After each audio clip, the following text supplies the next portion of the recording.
সিনেমার পর্দা থেকে রাজনীতির মঞ্চ ক্ষমতার চোখে চোখে রাখা এক নতুন রাজনৈতিক শক্তির উত্থান দেখল ভারতীয়বাসী। ভারতের প্রধানমন্ত্রী নরেন্দ্র মোদীর দল বিজেপিকে ফ্যাসিবাদী বিজেপি আখ্যা দিয়ে এই আদর্শগত শত্রুর বিরুদ্ধে যুদ্ধ ঘোষণা করেছেন দক্ষিণী সুপারস্টার থলাপতি বিজয়।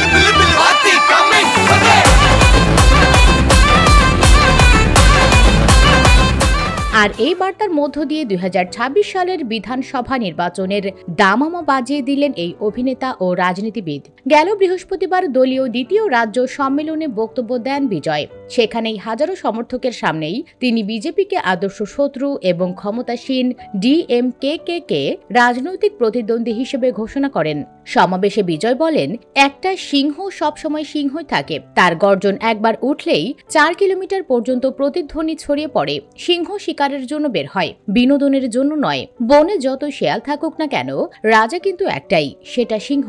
সমাবেশে তিনি স্পষ্ট জানিয়ে দেন, তার দল তামিলাগা ভেত্রি কাজগাম অর্থাৎ তামিলনাড়ু ভিক্টর পার্টি ২০২৬ সালের নির্বাচন কোনো জোটের অংশীদার না হয়ে এককভাবে লড়বে। ভারতের রাজনৈতিক বিশ্লেষকদের মতে বিজয় এখন তামিল রাজনীতিতে তৃতীয় শক্তি হিসেবে উঠে আসার চেষ্টা করছেন। ডিএমকে ও এআইএডিএমকে-এর বিকল্প হিসেবে ভোটারদের সামনে নতুন রাজনৈতিক শক্তি হিসেবে দলকে প্রতিষ্ঠা করাই তার লক্ষ্য।